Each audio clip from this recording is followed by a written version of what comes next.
For someone who's doing a repetitive job right now, what should they be doing today? Well, they should be training in AI, maybe in robotics, whether you want to lead with AI, develop AI, or deploy AI, or use AI.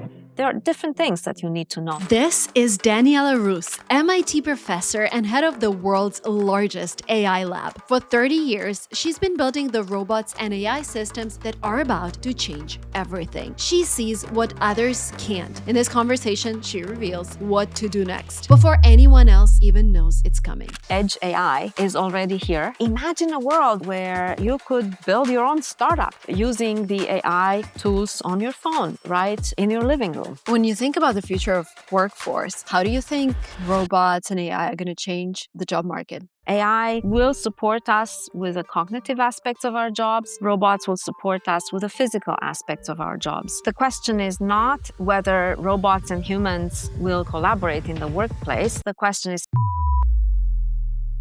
Daniela, thank you so much for doing this. I'm thrilled to have you in Silicon Valley, girl. Wow, thank you so much for having me. I'm excited to have this conversation with you. Let's be futuristic straight away. When you think about the future of workforce, do you see any jobs being replaced in the next 2 or 3 years by robots, or we're still too far from that? A lot of jobs are already enhanced, and in particular, the jobs where you have high volume, quite repetitive activity.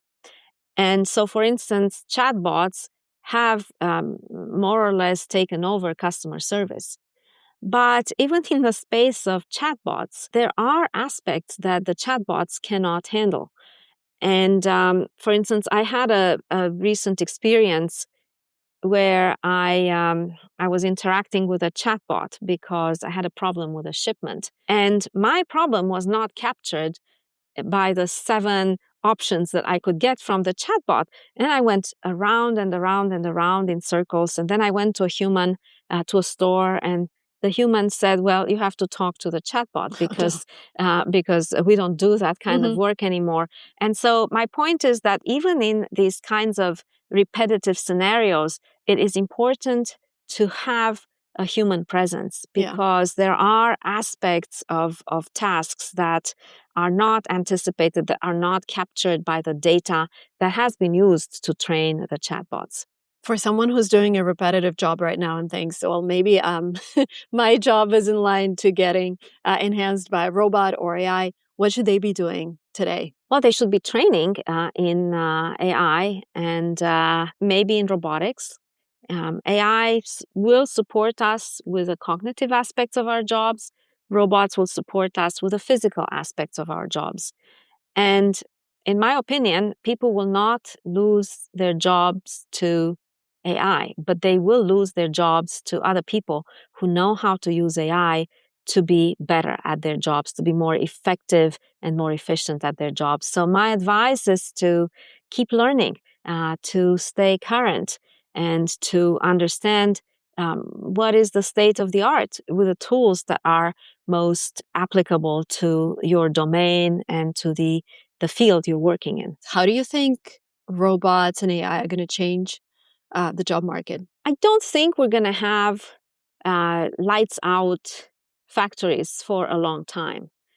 But at the same time, the question is not whether robots and humans will coordinate and collaborate in the workplace. The question is how they will cooperate and coordinate. And so what I imagine is hybrid teams with humans and robots working together. And so this kind of synergy is really a tremendous opportunity for all of us for the future, because this kind of synergy between human and machine can free people of doing routine work, can buy people more time to focus on strategic aspects of their jobs, on human interaction, on curiosity and creativity, and the kinds of attributes that are difficult for machines to deliver today. If you could highlight one technology that you think is underutilized by businesses right now and by researchers who are building commercial products, what would it be? Well, I would say that Edge AI is already here. We already have products. We already have the ability to run AI on device, and I would love to see more of this. In fact, I think we're experiencing a moment in time that's very special, and it's somewhat analogous to where the world was when we used to have only mainframe computers. This is probably before your time, but there was a point in time where all computing was in mainframes. Mm-hmm. Those mainframe computers were about as big as this room, and we only had a handful of companies with expertise in knowing what to do with these computers. At some point, we had brilliant inventors who brought to us the PC. And the PC completely democratized computing and brought such economic well-being and flourishing. And with AI, I feel like we're experiencing the same moment in time today, because right now, AI is bringing most value through industrial installations. And these industrial installations are huge and costly. And that means that a handful of companies can take advantage of them and of the technology that they enable. But imagine a world where AI moves on device, just like computing moved from mainframes to device. Just imagine how much innovation and economic flourishing we will have when anybody, every company, every individual could innovate, could build solutions and new ideas, could solve problems because they have access to more powerful tools. So basically, how would it change my day-to-day? So now I'm talking to a cloud, right? When I'm using an LLM, talking to ChatGPT. If I have something on my device, how does the process differ? Well, if you have something on device, first of all, it's cheaper. It's not as expensive. It's more private. So you will have privacy for your interaction, because now every cloud interaction essentially puts all your queries, all your prompts, all your information back in the cloud. But then, depending on your ambitions and aspirations, you could build your own startup using the AI tools on your phone, right? In your living room, without support from huge numbers of developers, because AI could take on a lot of the development. So basically, we need a new type of device, right? That has the AI system running on itself. Well, actually, we need the AI phone and the AI computer and the AI glasses and the AI everything. And these devices will put the power of AI at your fingertips. Let's imagine it's 2030. You wake up, there's probably a robot in your house. What does it do? Something that will blow our minds away today. 2030 is very soon from the point of view of development and bringing technology into homes. For instance, do you know when was the first self-driving ride on a highway? That's a great question. The first time I saw a self-driving car was when Sergey Brin and Larry presented it in Mountain View. Well, the first project in Europe was in 1985. Oh, wow. The first project in the United States was in 1995. There was a car that drove coast to coast with some human intervention. So actually what this tells us is that the path from a successful research experiment onto a full-blown product that can be used in everyday life takes a long time. So those are the kinds of timescales that we're looking at. And so if you will allow me to expand and think beyond 2030, then I will say that I imagine the world full of smart robots that help us. And so maybe by 2030, we will have our robot garbage can that will take itself out and bring itself back in. By 2030, we could have a humanoid parked at the street corner that watches us. And if you're a little bit sad, it could offer you some ice cream and serve some ice cream for you. We would have actually guiding robots and security robots. So by 2030, I think we will have a lot of robots in the surface industries. And the in-home is going to be much more challenging, much more demanding. Eventually, we will have robotic tutors, robotic assistants. 2030 is soon. So for 2030, I would limit myself to the service field. In this episode, we talk a lot about how technology is changing professions, workflows, and everyday life. As a content creator, I feel this very directly. Editing that once took days now takes hours. Short form videos are created in minutes. Scripts are written with AI support. Many processes are already automated and new possibilities appear constantly. One area where the shift is especially clear is audio production, because in content creation, audio quality is everything. Until recently, if something went wrong, background noise, uneven levels, a bad take, you either couldn't use the material or had to spend hours fixing it. And releasing the same content in multiple languages meant high costs, large teams, and complex coordination. Today, AI platforms handle most of this routine work. That's why my team and I partner with and use 11 Labs. Their Studio 3.0 has completely changed our production workflow.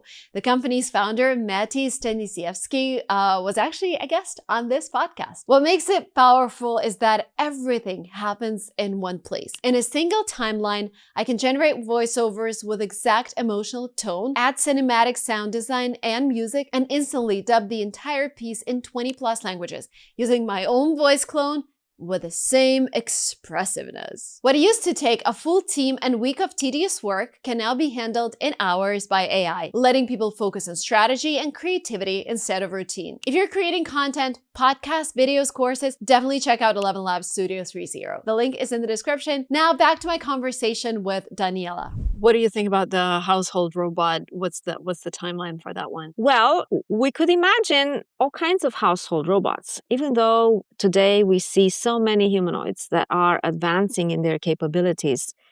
There's still a long way to go from where the state of the art in research is right now to the point where we have robotic helpers. Like I was at a conference recently and I had an interesting conversation with a humanoid. So I said, hey, robot, what can you do? And the answer was, oh, I help people in the homes. And so then I looked around and there was a watering can and a plant. And then I said, well, can you water that plant? And the robot went slowly to the watering can, watered the plant, and then came for the next instruction. And then I said, can you water my friend over here? And the robot went to pick up the watering can and was ready to dump a lot of water on expensive Italian shoes right next to me. And I had to say, no, I'm just kidding. The thing is that it really takes a lot of effort to develop the kind of algorithmic and software infrastructure to control complex mechanisms like humanoids. And so in order to get humanoids to be better, we will need AI to be better. Additionally, today's AI tools do not have common sense. The robot at the conference did not have the common sense to understand when a watering task is appropriate and when it's not appropriate. And so we also have to make some progress on the symbolic and cognitive level.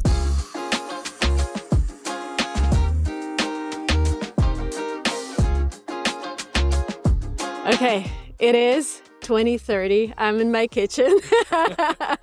This is my nanny who's helping me with everything. Let's talk about her. What does she do? Sure. So we've been looking at how to naturally and easily teach these types of humanoid robots new tasks so that they can help us out around the home in places like the kitchen. So it can help you cook, it can help you do whatever types of tasks you don't necessarily want to do. So in this case, we've been looking at a lot of different kitchen tasks like slicing cucumbers, loading the dishwasher, cleaning the table, or in this case, making lemonade.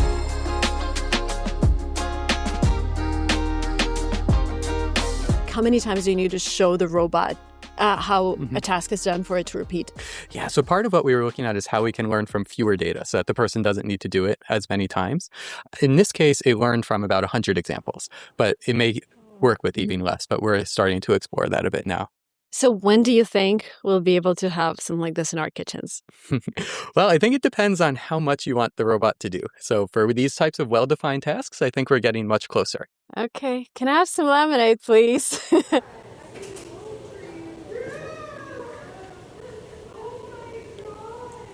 Nice. Is there some kind of problem that is public interest that you wish more researchers were working on because this is where AI and robotics is needed right now? I would say aging in place is an example of a space where we need more progress, we need more work. And in part, this is because we don't have the workforce to support the needs of aging. In elder care, there are simple tasks like just getting out of bed or being stable as you go from the bedroom to the kitchen. And right now, we don't really have any tools. We don't really have any equipment that can help people along the way. Now, imagine a situation where there is a robot that hands you an arm and holds you, ensures that there will be no fall. And so this is a kind of fairly simple um, support, but nevertheless, an essential support. I think it's an amazing business idea. I saw elderly care as one of the top growing markets because, yes, we'll live longer. We also need that help. And I feel like the humanoid robot that I just saw is already kind of capable of doing something like that.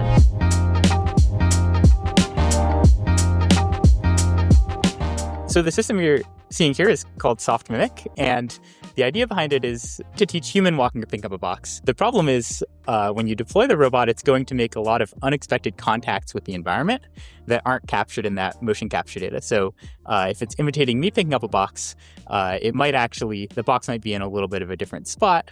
It might be different size, and that's not something that you can predict ahead of time or capture in those motion references. So what Soft Mimic is it's a way of training the robot to have not only imitate human motions, but also have a controllable compliance response to different types of external forces. I'm going to show you what it means for the robot to be very stiff versus very compliant. So I've got the stiffness turned up all the way, and when I pull on the robot, it's actually going to lean to and exert it's trying to force. stabilize itself, Yeah, right? it's balancing different objectives of not falling over, but also not letting me move its hand. And the higher I push this lever, the more it's going to pull against me.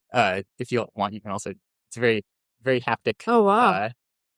kind of You're like, let me go, experience. Yeah. let me go. What are you doing?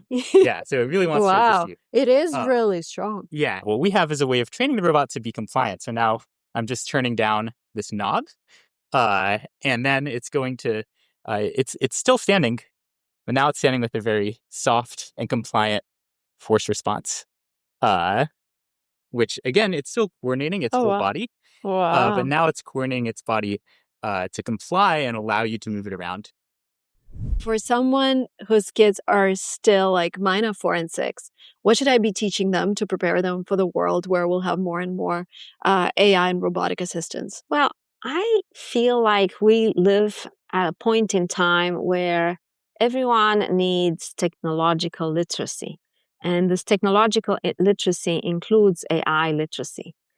Everyone needs to understand something about AI and technology, but not everyone needs to understand everything about the technologies. So, depending on what your job is, whether you want to lead with AI, you want to develop AI or deploy AI or use AI, there are different things that you need to know. So, not everyone needs to be an AI geek, but everyone needs to know something. And so, from this point of view, I would advocate literacy, not just for children, but for everyone. But on top of AI literacy, there are many important subjects that continue to be important.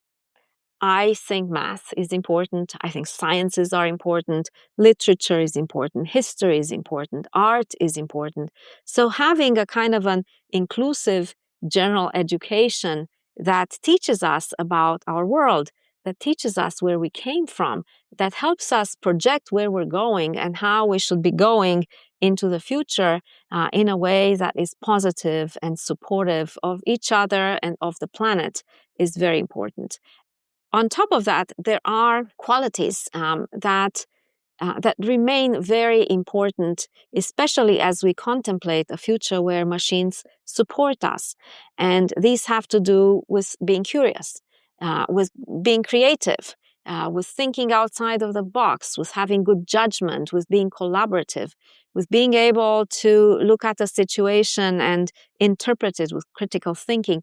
All of these are important traits to teach our children, and they should be taught in school. Quick pause here. If you're enjoying this podcast, you will absolutely love my Inner Circle newsletter. So what I basically do is I take all the tips from these podcasts and I apply them to my personal life, to my investment portfolio, and to my businesses, this media company and my language teaching business. Sometimes we get amazing results and I share our real tactics. Sometimes we don't, and I share that too. Think of it as an insider version of this podcast. The link is in the description. Join my free newsletter to stay ahead. Do you think formal education is still going to be important in 10 or 15 years? So you've done your bachelor's, right? Master's, PhD.